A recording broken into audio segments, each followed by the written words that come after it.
सपने देखो और उन सपनों को जीवित रखो। बिल्कुल। जब तक वो सपने हकीकत में ना बदल जाएं तब तक उनको जीवित रखो। सबसे इम्पॉर्टेंट है आत्मविश्वास। तो जब ये इन बच्चों की कहानी पढ़ेंगे, जो कि बहुत ही नॉर्मल बच्चे हैं, जो कि बहुत से इनमें से अपने टॉपर्स भी नहीं है अपने कॉलेज स्कूल में, बहुत ही सामान्य बैकग्राउंड से बहुत आए। सामान्य बैकग्राउंड से हैं, रूरल एरिया के भी हैं, स्लम के भी हैं, सर्वेंट क्वार्टर के भी हैं, तो उनको देख के उनको जरूर ये भरोसा होगा कि हाँ मैं कर सकता हूँ। टॉपर के जर्नी में और बाकी लोगों की जर्नी में क्या अंतर आपने फील करा प्रिपरेशन जर्नी में? ऐसा नहीं है कि हर एक को 5-5 साल लगने वाले हैं, 4-5 साल स्ट्रगल होने वाली है, 2-3 बार फेल होने वाले हैं, ऐसा बिल्कुल ज़रूरी नहीं है। तो आप देखिए कि इसमें से कई बच्चे फर्स्ट अटेम्प्ट में हुए हैं। सत्यम गांधी हुआ, लविश फर्स्ट अटेम्प्ट में हुआ, वसीम का फर्स्ट अटेम्प्ट में रेवेन्यू सर्विस हुआ। तो ये बिल्कुल बच्चे ध्यान रखें कि फर्स्ट अटेम्प्ट में बिल्कुल सिलेक्शन हो सकता है अगर तरीके से पढ़ाई की जाए। तो उसने कहा कि ये मेरे को यहाँ से ज़बरदस्ती निकाल रहे हैं, एक मेरे बच्चे ऑफिसर बनेंगे और मैं एक दिन बंगलों में ही रहूंगी। ये कई स्टूडेंट्स के साथ इस तरह से होता है कि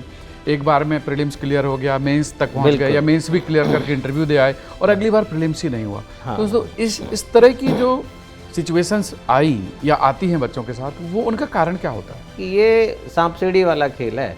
99 पे भी अगर सांप ने काट लिया तो हो सकता है आपको जीरो में आना पड़ेगा। जीरो पे आ जाए। पहले बिल्कुल नॉर्मल थी, लेकिन क्लास 10th में एक बीमारी से उसकी आंखें बिल्कुल चली जाती हैं, रोशनी टोटली चली जाती है। स्टूडेंट्स में या कैंडिडेट में क्या क्वालिटी आप देखते हैं कि ये होना चाहिए? आज हम बात करने वाले हैं नेक्स्ट बुक सीरीज की। इस सीरीज में हम डिस्कस करेंगे स्केलिंग माउंट यूपीएससी। ये बुक लिखी है श्री सज्जन यादव जी ने, जो स्वयं आईएएस हैं और उनका 30 साल का अपना एक्सपीरियंस सिविल सेवा में है। वो 1994 में सेलेक्ट हुए थे, 26th रैंक था, उसके बाद वो सेवा में आए। बुक है उन एस्पिरेंट्स के ऊपर जिन्होंने तैयारी की और तैयारी करने के बाद वो सक्सेसफुल हुए, और उनमें से कुछ टॉप रैंकर हैं, इनफैक्ट टॉपर हैं, और कुछ वैसे बैकग्राउंड के बच्चे हैं जो बहुत ही गरीब बैकग्राउंड से आए, स्ट्रगल करके आए और आईएएस बने।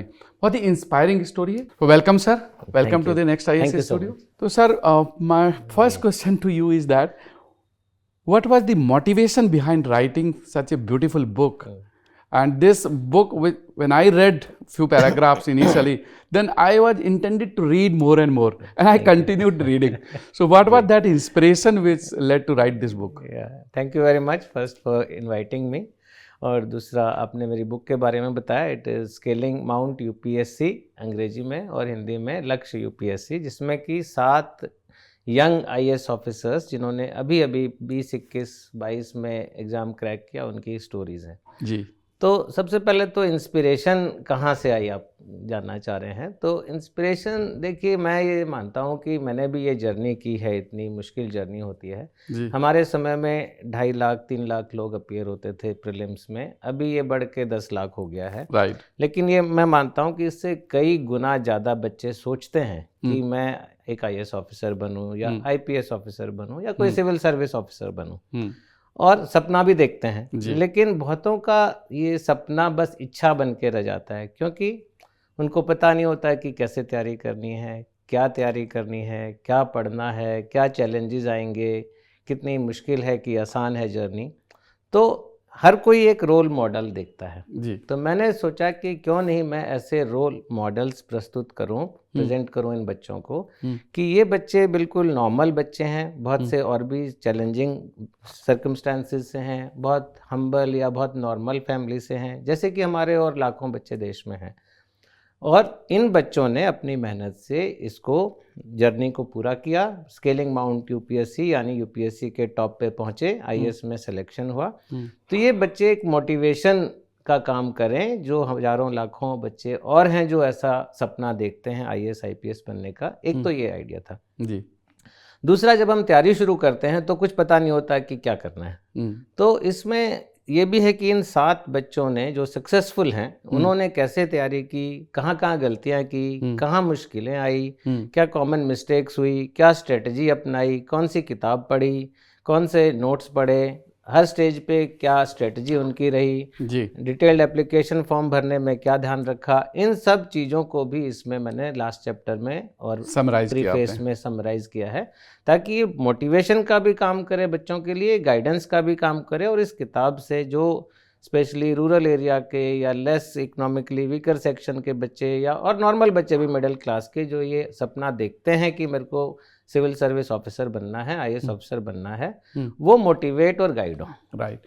आपने इस बुक में जिक्र किया है कि सिविल सर्विस 2023 में 10 लाख से ज़्यादा स्टूडेंट्स ने फॉर्म भरा, 5.8 लाख के आसपास लोगों ने एग्जाम दिया। तो जब नंबर ऑफ एस्पिरेंट्स इतने ज़्यादा होते हैं तो बहुत सारे स्टूडेंट्स इस तरह की प्रॉब्लम फेस करते हैं। तो ये बुक जो आपने लिखी है, इससे स्टूडेंट्स को क्या हेल्प मिल सकती है ताकि उनको इतने अधिक एस्पिरेंट्स के बीच में रह करके अपने आप को टॉप में ले जाने में हेल्प मिले? हाँ बिल्कुल। सबसे पहले तो अब देखिए 10 लाख भरते हैं आपने कहा और 5 लाख अपीयर होते हैं। क्यों 5 लाख अपीयर होते हैं? 50% ड्रॉप आउट हो गए। क्योंकि लैक ऑफ कॉन्फिडेंस। सबसे इम्पॉर्टेंट है, वो ये कॉन्फिडेंस ही नहीं जुटा पाता है कि मैं ऐसा कर पाऊंगा। ये जब मैंने भी तैयारी शुरू की उस समय मेरे दिमाग में भी ये बहुत क्वेश्चंस आते थे, क्या मैं कर सकता हूँ ये एग्जाम? इतना मुश्किल एग्जाम है, इतने आईआईटी के बच्चे हैं, हम सब आईआईटी के बच्चों से डरते थे कि इतना इंजीनियरिंग, तब हमारे समय तो 2 ऑप्शनल होते थे, तो मैथ्स और फिजिक्स लेके क्लियर कर जाते थे। तो क्या मैं कर पाऊंगा? जिसकी थोड़ी एज ज़्यादा होती है, जैसे मीनू पीएम इसमें है, वो सोचते हैं कि क्या इतने यंग बच्चों के बीच में कहाँ स्टैंड करता हूँ। तो सबसे इम्पॉर्टेंट है आत्मविश्वास। तो जब ये इन बच्चों की कहानी पढ़ेंगे, जो कि बहुत ही नॉर्मल बच्चे हैं, जो कि बहुत से इनमें से अपने टॉपर्स भी नहीं है अपने कॉलेज स्कूल में, बहुत ही सामान्य बैकग्राउंड बहुत सामान्य बैकग्राउंड से हैं, रूरल एरिया के भी हैं, स्लम के भी हैं, सर्वेंट क्वार्टर के भी हैं, तो उनको देख के उनको जरूर ये भरोसा होगा कि हाँ मैं कर सकता हूँ। क्योंकि हमने भी ऐसे ही शुरू किया, कॉलेज में दूसरे बच्चे का सीनियर का हो गया, हमें लगा रहे हम भी कर सकते हैं। तो जब अपने जैसे बच्चे को देखेंगे उनको लगेगा कि ये कर सकता है तो मैं भी कर सकता हूँ। तो ये इस बुक के पीछे उद्देश्य है कि लोग मोटिवेट हों, आत्मविश्वास उनमें आए। Right sir, becoming IAS is challenging, और एक बार आईएएस बन गए तो then it is a social service, देश की सेवा करनी है, समाज की सेवा करनी है। आपके इस 30 साल की जर्नी में, सिविल सर्विसेज की जो प्रोफेशनल जर्नी है, आपको किस किस तरह के चैलेंजेस फेस हुए और क्यों ये जॉब इतना इंस्पायरिंग है कि हर व्यक्ति आईएएस बनना चाहता है? हर ग्रेजुएट अपनी बीटेक की डिग्री कर ले, एमबीबीएस कर ले या और कोई प्रोफेशनल कोर्स कर ले, उसका एक ही सपना होता है कि मुझे अंत में आईएएस बनना है। तो इस सर्विस में ऐसा क्या अट्रैक्शन है जिसकी वजह से हर कोई आईएएस बनना चाहता है? देखिए, सर्विस में अट्रैक्शन बहुत है, आज भी है, और मैं 30 साल के बाद ये कह सकता हूँ कि दोबारा मौका मिले तो मैं फिर से करूँगा। और वो किस लिए है? सबसे इम्पॉर्टेंट है कि आपके पास सोसाइटी में सोशल चेंज लाने के, लोगों के लिए काम करने के, जो गरीब लोग हैं, डाउन ट्रॉडन है, मिडिल क्लास है या कोई भी और है, चाहे आप सोशल सेक्टर में करें या आप इंफ्रास्ट्रक्चर में करें, सड़क बनानी है, दूसरा इंफ्रास्ट्रक्चर क्रिएट करना है, स्कूल बनाने हैं, अस्पताल बनाने हैं, हेल्थ में करें, तो आपके पास बहुत बड़ा कैनवस डे 1 से मिलता है। ऐसे नहीं है कि आपको बहुत साल इंतजार करना है।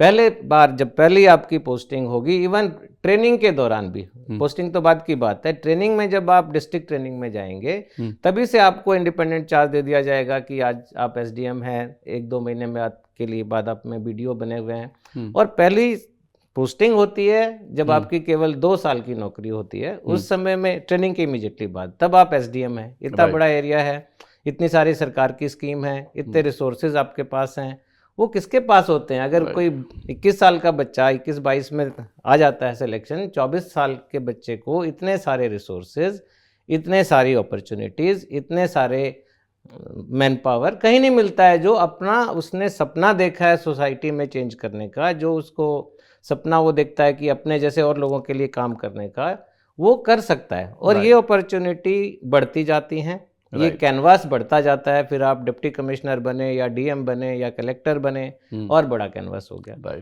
फिर आप ऊपर स्टेट हेडक्वार्टर गए और बड़ा कैनवास हो गया। तो अधिकतर जगह तो सिविल सर्वेंट ही हेड ऑफ द ऑफिसेस होते हैं मोस्ट ऑफ द टाइम, और लीडरशिप अपॉर्चुनिटी बहुत अच्छी है समाज के लिए, जैसा आपने बताया कि सोसाइटी के और कंट्री के लिए कंट्रीब्यूट करने के लिए बेस्ट सर्विस है। तो this is one great attraction.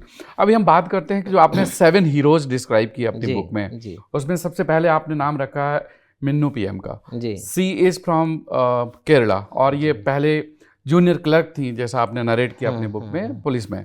तो इनकी सक्सेस स्टोरी में, इनके बारे में आपने जो डिस्क्राइब किया, मैं चाहूँगा कि दर्शकों से कुछ आप शेयर करें। जी, सबसे पहले तो इससे मिन्नू पीएम की स्टोरी बहुत ही स्ट्रॉन्ग कैरेक्टर की स्टोरी है मिन्नू पीएम की।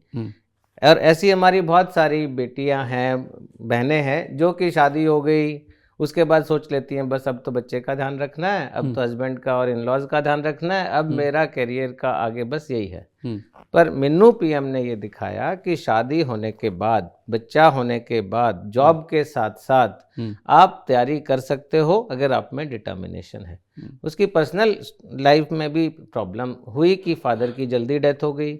इसी कारण फादर जो है, उनके पिता जो हैं वो केरला पुलिस में कांस्टेबल मात्र थे। फिर उनकी डेथ हुई तो उसको कंपैशनेट ग्राउंड में 4-5 साल के बाद, जैसा कि धीरे धीरे चलता है सिस्टम, एक जूनियर क्लर्क की नौकरी मिली। वहाँ भी शुरू में लोगों ने सोचा कि ये तो कंपैशनेट ग्राउंड पे आई है, इसको तो कुछ आता जाता नहीं होगा, पर पहले उसने वहाँ प्रूव किया। वहाँ पे जिन आईपीएस ऑफिसर्स के साथ वो काम करती थी, उनमें से कुछ लोगों ने उसको, उसका काम को देख के, उसके एनालिसिस को देख के, उसकी नोटिंग को देख के उसको बोला कि तुम और बेटर कर सकती हो। और उसके अंदर भी सपना छिपा हुआ था, मैं कहूँगा, क्योंकि हर एस्पिरेंट में ये सपना छिपा होता है। कई बार उसमें परत जम जाती है, वो अलग बात है। तो इसके अंदर सपना छिपा था। इसने चुपचाप 4-5 साल पहले एक प्रीलिम दिया था, प्रीलिम क्लियर नहीं हुआ, लेकिन अंदर इच्छा थी। तो वो इच्छा, वो चिंगारी को उन्होंने हवा दी। जो उसके ऑफिसर्स थे उन्होंने सपोर्ट किया।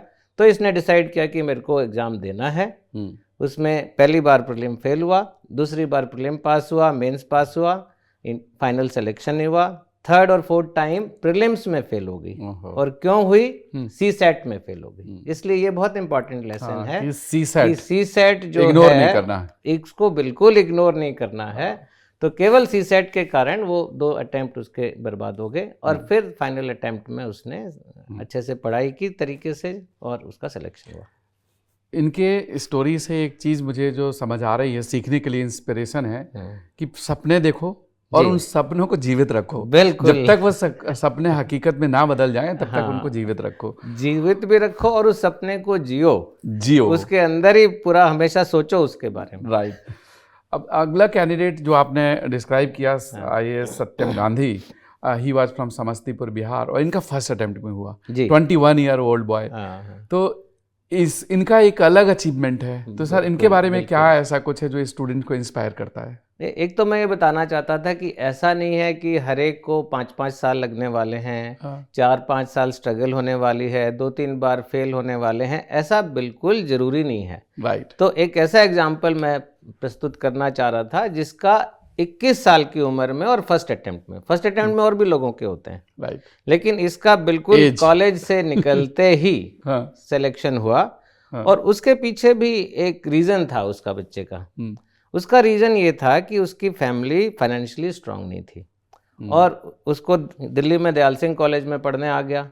लेकिन उसको पता था कि उसको यहाँ भेजने के लिए उसके फादर ने बहुत लोन लिया हुआ है और वो जो लोकल मनी लेंडर था उसका इंटरेस्ट रेट था 36%, जो हमें आपको 12% लोन मिलता है, 8% पे मिलता है, बैंक से तो 8-9% में मिल जाता है। उसको बहुत पहले दिन से ये रियलाइज हो गया कि मेरे पेरेंट्स ज़्यादा दिन सपोर्ट नहीं कर पाएंगे, ऑब्वियसली एक छोटा भाई भी है उसे। तो उसने कहा कि मेरे को तो जल्दी से जल्दी आईएएस ऑफिसर बनना है। तो इसलिए उसने फाइनल ईयर कॉलेज का था, उसी में अपनी तैयारी शुरू की और बहुत जोरदार तैयारी की, बहुत स्ट्रेटजी से की, अच्छे टाइम मैनेजमेंट के साथ की और बहुत बढ़िया से कई बार रिविजन्स किए और फर्स्ट अटेम्प्ट में ही प्रीलिम, मेंस, इंटरव्यू और 10th रैंक उसका 10th रैंक आ गई। तो ये बिल्कुल बच्चे ध्यान रखें कि फर्स्ट अटेम्प्ट में बिल्कुल सिलेक्शन हो सकता है अगर तरीके से पढ़ाई की जाए तो। राइट। अगला कैंडिडेट जो आपने अपने स्टोरी में डिस्क्राइब किया है वो है मिस्टर भरत सिंह। हाँ। और ये दिल्ली में सर्वेंट क्वार्टर में रहे हैं कि आईएएस के जो सर्वेंट्स होते हैं उनके शायद सर्वेंट क्वार्टर में। मैंने इनका जो इनिशियल प्रोफाइल पढ़ा कि शुरुआती दौर में ये हिंदी माध्यम में पढ़ते थे, फिर उनको इंग्लिश मीडियम में इंस्पिरेशन मिला होगा या कैसे। तो इनके बारे में जो आपने डिस्क्राइब किया उसकी कुछ ऐसे क्षण उनके प्रिपरेशन के जीवन के जो स्टूडेंट्स को इंस्पायर कर सकें।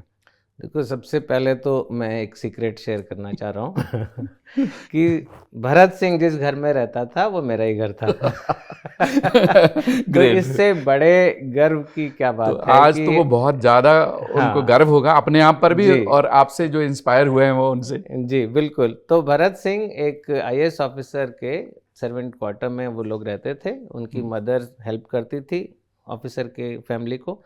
तो वहाँ से वो पैदा हुए। वहाँ से उनको निकाल दिया गया, कुछ सिचुएशन हुई कि घर खाली हो गया, ऑफिसर ट्रांसफ़र हो गए, तो वो रह नहीं सकते थे जब घर खाली है तो उसको उन्होंने बहुत कोशिश की पर उनको ज़बरदस्ती निकाल दिया गया, एक तरह से इविक्शन हो गया। तब उसकी मदर ने एक प्रेयर की, आप कह लें एक रेजोल्यूशन किया, और वो सुनी भी गई। वो प्रार्थना उस क्षण में की गई थी कि सीधी ऊपर तक पहुंची। उसने कहा कि ये मेरे को यहाँ से ज़बरदस्ती निकाल रहे हैं, एक मेरे बच्चे ऑफिसर बनेंगे और मैं एक दिन बंगलों में ही रहूँगी।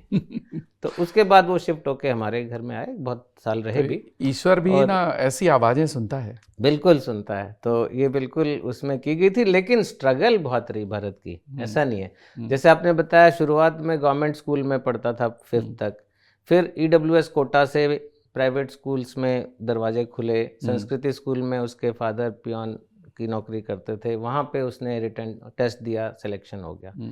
पर वहाँ पे अलग ही माहौल था। पहला दिन मैंने डिस्क्राइब किया है, वो बेचारा पहुंचा और सब इंग्लिश में बोले जा रहे हैं, प्रेयर इंग्लिश में, इंस्ट्रक्शंस इंग्लिश में हो रही हैं, प्रेयर के बाद कहाँ जाना है उसको कुछ नहीं पता है। और वो एक दिन की स्ट्रगल नहीं थी, वो स्ट्रगल उसकी 4-5 साल चली। फिर थोड़ा होता है बच्चों में कि अलग उसके हैं, तो 4-5 बच्चे जो ईडब्ल्यूएस वाले थे अलग रहते थे, ये बच्चे अलग रहते थे, और उस माहौल में बहुत बच्चे ये कॉप अप भी नहीं कर पाए। और बाकी जो ईडब्ल्यूएस कैटेगरी के बच्चे थे धीरे धीरे स्कूल छोड़ के चले गए। पर ये बच्चा डिटर्मिनेशन से लगा रहा इस सिचुएशन में भी, और उसने पढ़ाई पूरी की अपनी। तो शिक्षा का जीवन में कितना बड़ा महत्व है वो इनके भरत सिंह से पता लगता है। और बिल्कुल। जिस इन्वायरमेंट में आप रहते हैं वहाँ जो सराउंडिंग में माहौल है वो बहुत बड़ा इंस्पिरेशन बन गया। जैसे आपको उन्होंने बिल्कुल। देखा, आपसे इंस्पायर हुआ, फिर आपने भी गाइड करा होगा। बिल्कुल। और जिस तरह से वो स्कूल में जा करके उसने स्ट्रगल किया, लेकिन आपने कमिटमेंट को बनाए रखा। वो भी किया, प्लस उस स्कूल में, क्योंकि जैसे आपको पता है संस्कृति स्कूल में ब्यूरोक्रेट्स के बच्चे बहुत पढ़ते हैं, तो जो भी उसके धीरे धीरे फ्रेंड बने, किसी के फादर आईएएस में थे, किसी के आईपीएस में थे, कोई फॉरेन सर्विस में थे, तो उसने महसूस किया जब वो स्कूल से निकलता था। स्कूल में फिर भी सब बराबर हो गए, लेकिन जैसे वो स्कूल से निकलता था तो उसको महसूस होता था कि एक डिवाइड है, और वो डिवाइड भरा जा सकता है ये सिविल सर्विस क्रैक करके, यूपीएससी क्रैक करके। तो उसने वो किया। उसका और भी मैं थोड़ा टाइम लेना चाहूँगा इसमें, कि उसकी कहानी से और भी बहुत सारे लेसन्स उसमें हैं। इसके बाद ये बच्चा गया दिल्ली टेक्निकल यूनिवर्सिटी डीटीयू में, मैकेनिकल इंजीनियरिंग में, और उसके प्लेसमेंट हुआ टाटा मोटर्स में। तो ये एक बहुत बड़ा जंप था। आप किसी नॉर्मल फैमिली को देखें जो एक सर्वेंट क्वार्टर से एक टाटा मोटर्स में इंजीनियर, बहुत बड़ा जंप था। राइट। फिर उसने तैयारी करनी शुरू की सिविल सर्विस की। फर्स्ट अटेम्प्ट के बाद उसको लगा कि नहीं, मैं नौकरी के साथ साथ नहीं कर सकता हूँ। तो उस समय उसने एक बहुत बड़ा बोल्ड डिसीजन लिया कि मैं नौकरी छोड़ रहा हूँ। उसके फादर ने भी सपोर्ट किया, बोला हाँ बेटा छोड़ दे, अगर तू कॉन्फिडेंट है।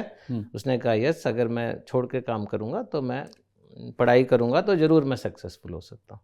तो इतना बड़ा एक बोल्ड डिसीजन उस बच्चे ने लिया, वो बहुत बड़ा डिसीजन जिस पृष्ठभूमि से वो आते हैं उनके लिए तो बहुत बड़ा था। और फिर एक लो फेज आया। उसके बाद एक बार उसने प्रीलिम मेंस क्लियर किया, लेकिन फिर 2 बार मेंस प्रीलिम क्लियर नहीं कर पाया। तो ये कई स्टूडेंट के साथ इस तरह से होता है कि एक बार में प्रीलिम्स क्लियर हो गया, मेंस तक पहुंच गए, या मेंस भी क्लियर करके इंटरव्यू दे आए और अगली बार प्रीलिम्स ही नहीं हुआ। तो इस तरह की जो सिचुएशंस आई या आती हैं बच्चों के साथ, वो उनका कारण क्या होता है? उनका कारण देखो, एक तो केयरलेसनेस होती है। मैं बताऊंगा कि इसमें एक और स्टोरी है, आगे हम आएंगे, वसीम अहमद भट्ट की। वसीम अहमद भट्ट फर्स्ट अटेम्प्ट में रेवेन्यू सर्विस में आ गए, अच्छा रैंक आ गया। उसके बाद वो थोड़ा केयरलेस हो गए, सेलिब्रेशन में लग गए, तो उनको फैमिली भी सेलिब्रेशन में लग गई। तो फिर लेकिन उनको आगे एक और बार देना था, ये का अटेम्प्ट करना था।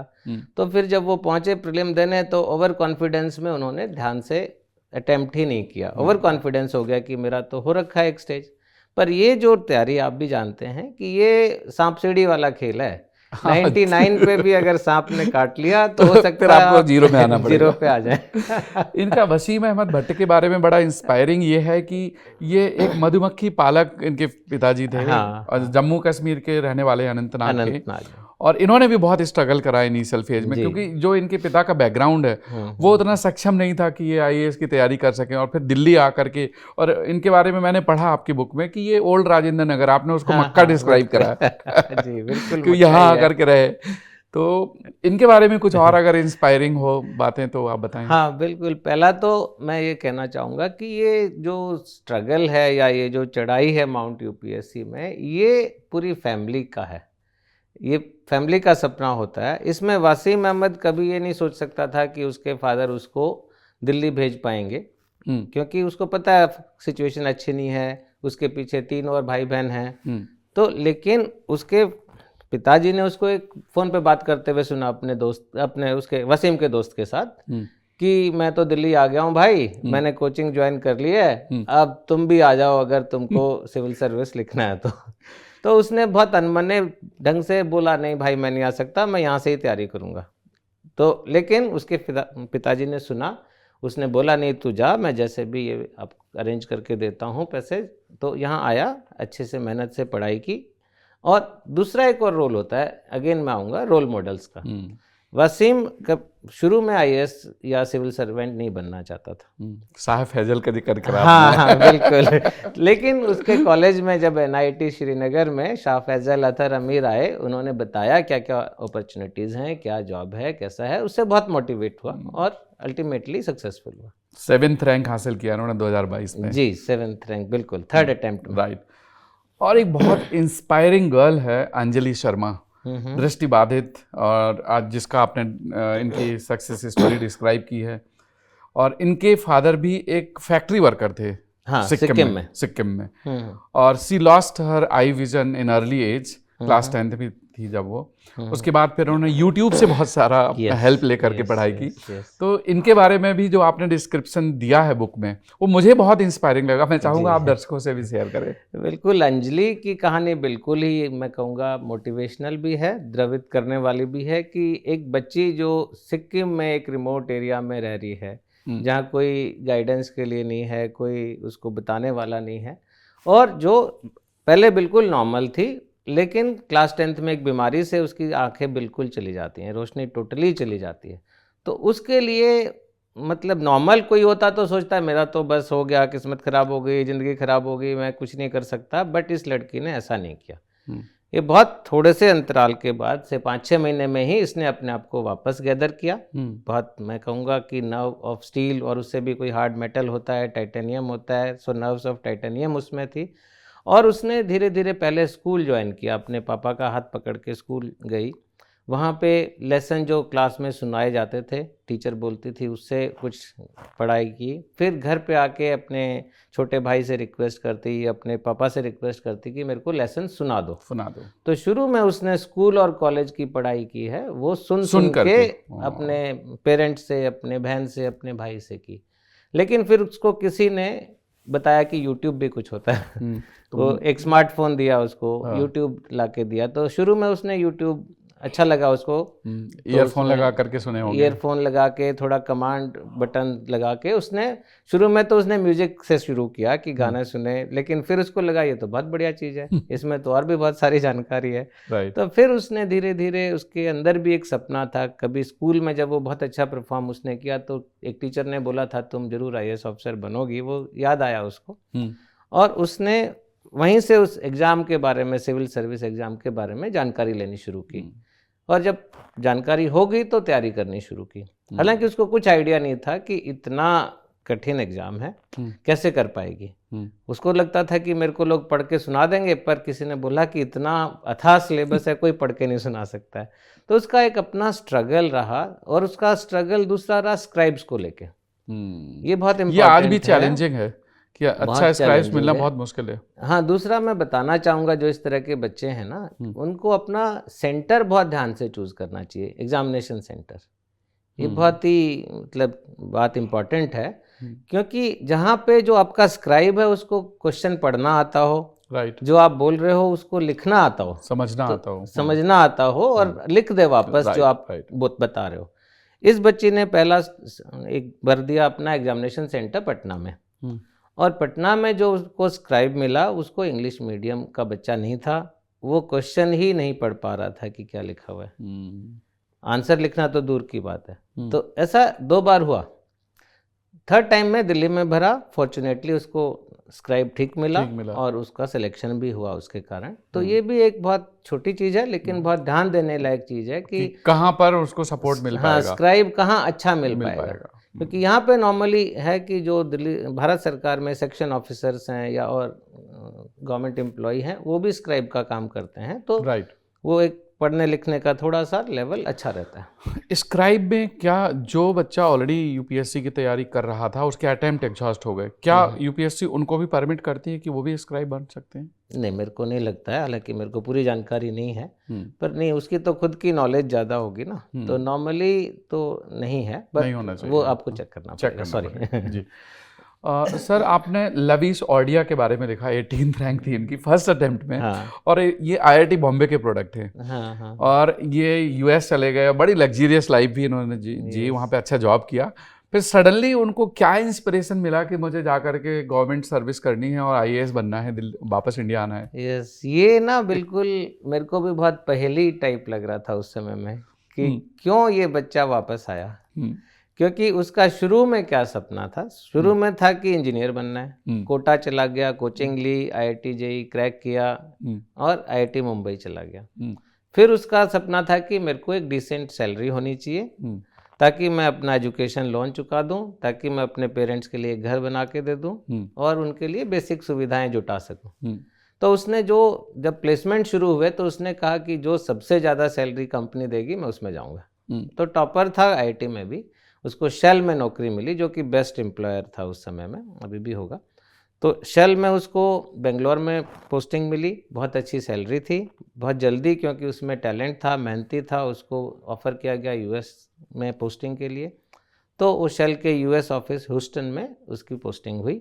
वहाँ वो 3 साल रहा। 3 साल बहुत अच्छी सैलरी, बहुत अच्छा घर कंपनी की तरफ से, life style, business class travel, credit card company की तरफ से कि आप जब ट्रैवल कर रहे हो कुछ भी खर्च कर सकते हो, नो क्वेश्चंस आस्क्ड, गाड़ी बहुत लग्जरी गाड़ी। लेकिन 2 साल के बाद उसको लगने लगा कि कुछ वैक्यूम है लाइफ में, मतलब ये वो नहीं है जो मैं चाहता हूँ, क्योंकि उसने देखा कि इसके आगे क्या है। सैलरी, अब सैलरी की ज़रूरत कम हो गई क्योंकि जो इनिशियल रिक्वायरमेंट ख़त्म हो गई। तो उसको लगा कि सैलरी तो बस एक नंबर रह गई है, अब इस साल इतनी है, इस महीने, अगले महीने इतनी ज़्यादा है, पर मैं कर क्या रहा हूँ यहाँ पे इतनी दूर, मैं अपने देश के लिए क्या कर पा रहा हूँ, सोसाइटी के लिए क्या कर पा रहा हूँ, तो मैं तो इसी में रह जाऊँगा। तो फिर वो वापस आया और उसने बोला, ये भी इम्पॉर्टेंट है कि मैं अब लग्जरी की आदत छोड़ूंगा तभी मेरा होगा। तो सबसे पहले तो वो 2nd क्लास में बेंगलोर से उदयपुर गया, हालांकि उसके पास इतना पैसा था कि वो फ्लाइट से आ जा सकता था। फिर वो यहाँ पे दिल्ली में ही करोल बाग में शायद एक हॉस्टल में रहा, कम्युनिटी हॉस्टल में, जो कि बहुत ही बेसिक शेयर्ड रूम के साथ में। लेकिन उसने भी बहुत रात दिन मेहनत की, स्ट्रेटजी से किया। तो आप देखिए कि इसमें से कई बच्चे फर्स्ट अटेम्प्ट में हुए हैं। सत्यम गांधी हुआ, लविश फर्स्ट अटेम्प्ट में हुआ, वसीम का फर्स्ट अटेम्प्ट में रेवेन्यू सर्विस हुआ। तो ये बच्चों को ये भी ऐसे डिमोरलाइज नहीं रहना है कि फर्स्ट अटेम्प्ट में भी अगर आप अच्छा काम करेंगे, अच्छे से पढ़ाई करेंगे, स्ट्रेटजी से करेंगे, अच्छा सही मटेरियल पढ़ेंगे, तो आप फर्स्ट अटेम्प्ट में भी हो सकते हैं। अब आते हैं टॉपर श्रुति शर्मा के बारे में आपने लिखा है, she was the topper of civil services 2021 exam, 22 batch, 2021 exam. She comes from Bijnor district, UP की रहने वाली हैं, और उनके लिए सबसे बड़ी इंस्पिरेशन थी उनकी मदर।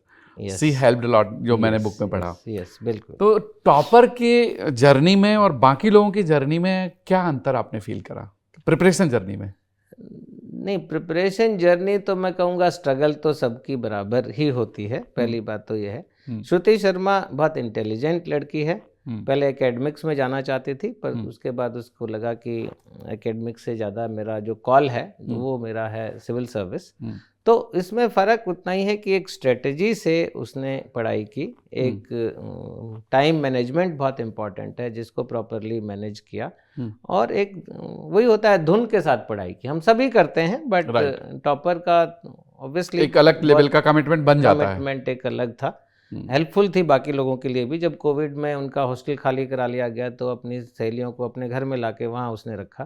तो यहीं ईस्ट ऑफ कैलाश दिल्ली में रहते थे वो लोग बाद में। तो उसका, लेकिन उसने एक छोटी सी गलती की, वो भी मैं बताना चाहूँगा बच्चों के लिए, कि उसने जब फर्स्ट अटेम्प्ट दिया और फॉर्म भरा, जो शुरुआत में फॉर्म भरते हैं, उसमें अपना मेंस का जो मीडियम है वो हिंदी भर दिया जबकि वो इंग्लिश मीडियम में ही पढ़ी है। तो जब प्रीलिम क्लियर हो गया और उसको डिटेल्ड फॉर्म भरना था, उस स्टेज में उसने देखा कि ये तो प्री फील्ड है, मेरा हिंदी मीडियम है और वो नॉन एडिटेबल है। तो उसने बहुत कोशिश की लेकिन एडिट नहीं हुआ। लेकिन तो एक तो ये इससे शिक्षा मिलती है कि फॉर्म बहुत ध्यान से भरना चाहिए, बहुत इंपॉर्टेंट है। इस बार तो यूपीएससी का फॉर्म पहले ही इस डिटेल्ड एप्लीकेशन फॉर्म भरा लिया गया, इस बार तो बहुत ज़्यादा क्रिटिकल था। तो फॉर्म बहुत ध्यान से भरना चाहिए, एक तो ये बात है। लेकिन दूसरा, उसने लेकिन तब भी छोड़ा नहीं अटेम्प्ट, उसको उसके हिंदी से लिखा, हिंदी मीडियम से, हाँ, कि छोड़ दो अटेम्प्ट, अगले अटेम्प्ट की तैयारी करो। पर उसमें वो रेजोल्यूशन था, उसने कहा कि नहीं, मैं हिंदी में ही लिखूंगी। तो इंग्लिश को हिंदी ट्रांसलेट किया, फिर उससे हिंदी में पढ़ाई की, फिर जाके एग्ज़ाम लिखा। एक आध नंबर से मेंस क्लियर नहीं हुआ, लेकिन वो कॉन्फिडेंस उसका आया कि हिंदी में करके जब मैं इतना अच्छा कर सकती हूँ तो इंग्लिश में मैं बहुत अच्छा कर सकती हूँ। Very good sir. आपने जो 8वां अध्याय लिखा है बुक का, लास्ट चैप्टर, हाँ, उसमें आपने सभी से जो लर्निंग्स थी, सभी स्टोरीज से, उनको डिस्क्राइब किया है कि सिविल सर्विसेज को क्रैक करने के लिए किन किन बातों का ध्यान रखना चाहिए। उसमें बहुत छोटी छोटी बातों को आपने डिस्क्राइब करा है कि एग्जाम में जाने के पहले ये गलतियां नहीं करनी चाहिए, एग्जाम में क्या गलतियां नहीं करनी चाहिए, इंटरव्यू में क्या गलतियां नहीं करना चाहिए। तो जो यूपीएससी एस्पिरेंट्स हैं, जो प्रिपरेशन कर रहे हैं, उनके लिए क्या आप बताना चाहेंगे कि ये बातें हैं, ये ध्यान रखना जरूरी है? हाँ, कुछ कुछ बातें हैं मेरे को लगता है जो बहुत ध्यान रखना चाहिए। सबसे पहले तो मैं कहूँगा कि आप भी जानते हैं सिलेबस बहुत वास्ट है, वाइड है। तो एक तो सिलेबस को आपको, वही आपका मेन है, उसी पे फोकस करें, इधर उधर की चीज़ें नहीं पढ़ें। दूसरा, जो रीडिंग मटेरियल है वो सिलेक्टेड रखें, क्योंकि आजकल बहुत बड़ा चैलेंज है। जब हम देते थे एग्ज़ाम 30 साल पहले, उस समय इतना बड़ा चैलेंज नहीं था, अवेलेबिलिटी शॉर्टेज ही होती थी। अब इतनी ज़्यादा अवेलेबिलिटी है कि अगर आप मटेरियल में जाएंगे तो बहुत आपको चारों तरफ से अनलिमिटेड। तो वो सिलेक्शन मटेरियल का कैसे करना है, उसके लिए कोई गाइडेंस आपको जरूर रखनी चाहिए, ऑनलाइन ऑफलाइन जैसे भी हो। तो बहुत केयरफुली सेलेक्ट करना चाहिए।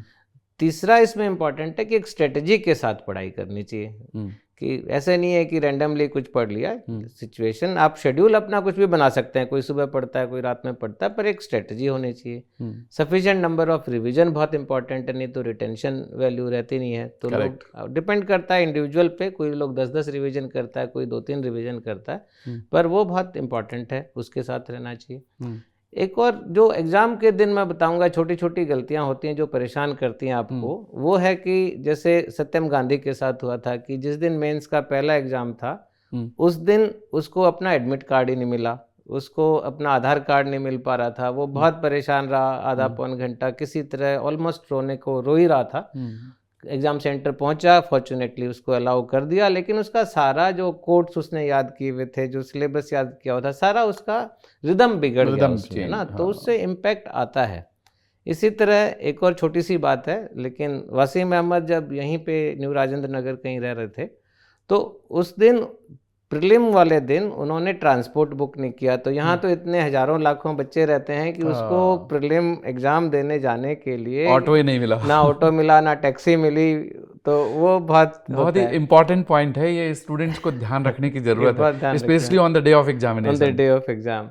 तीसरा एक और बहुत इंपॉर्टेंट बात है इसमें, वो बहुत छोटी बात है, लेकिन वो है कि जब प्रीलिम में जीएस का एग्जाम हो जाता है और बीच में 2-3 घंटे मिलते हैं, तो बहुत बच्चे उसमें लग जाते हैं कि मैंने जीएस में कितना ठीक किया, मेरा कितने क्वेश्चन चेक करने में लग जाते हैं, चेक करने में, इंटरनेट में आंसर ढूंढने में लग जाते हैं। उससे क्या होता है ना, अगर कुछ आंसर तो गलत निकलेंगे ही, तो मूड खराब हो जाता है। तो उससे आपका CSAT पे बहुत असर पड़ता है। मिन्नू PM का 2 बार ऐसा ही हुआ। उसके हस्बैंड ने बाद में बोला कि तो मेरे पास ट्रिक है कि तुम कैसे प्रीलिम क्लियर कर सकती हो। कि जीएस के बाद उसने उनका फ़ोन ले लिया कि अब चुपचाप ध्यान से बैठिए, यही ट्रिक है सीसेट पार करने की, और उसने किया। काम एंड कंपोज रहो जी, और रिलैक्स रहो। हाँ जी, अननेसेसरी स्ट्रेसफुल मत बनो। आप पुरानी चीज़ों को खोद खोद के देखोगे ना कुछ प्रॉब्लम हो हाँ, जाएगी। अगले एग्जाम की उसमें रहिए मूड में। अच्छा, बाकी तो आपको पता है कि आंसर राइटिंग बहुत इंपॉर्टेंट है, मॉक टेस्ट बहुत इंपॉर्टेंट है, सब बच्चों को बेसिक जानकारी है। पर इंटरव्यू में जो बार बार आया वो है कि ऑनेस्टी बहुत इंपॉर्टेंट है, कि आपको कुछ क्वेश्चन नहीं आता है तो गैस मत मारिए। इंटरव्यू आपका नॉलेज का टेस्ट नहीं है, इंटरव्यू तो आपकी पर्सनैलिटी का टेस्ट है कि आप सूटेबल हैं कि नहीं आईएएस के लिए। तो ऐसी बहुत सारी बातें हैं, हर चैप्टर के एंड में भी कुछ कुछ टेक अवेज हैं किताब में, और लास्ट चैप्टर में भी हैं, और जो प्रीफेस या प्रोलॉग है उसमें एग्जाम पैटर्न के बारे में जानकारी है। तो एक कॉम्प्रिहेंसिव गाइड होगा एक तरह से, एक तरह से कॉम्प्रिहेंसिव इंफॉर्मेशन भी है एग्जाम के बारे में, दूसरी तरफ से एक मोटिवेटिंग स्टोरीज भी हैं, क्योंकि ये इतनी लंबी जर्नी है कि एस्पिरेंट डिप्रेशन में चले जाते हैं बहुत बार, उनको फेलियर का खतरा सताने लगता है, उनको लगता है वो नहीं कर पाएंगे, सिलेबस बहुत बचा हुआ है।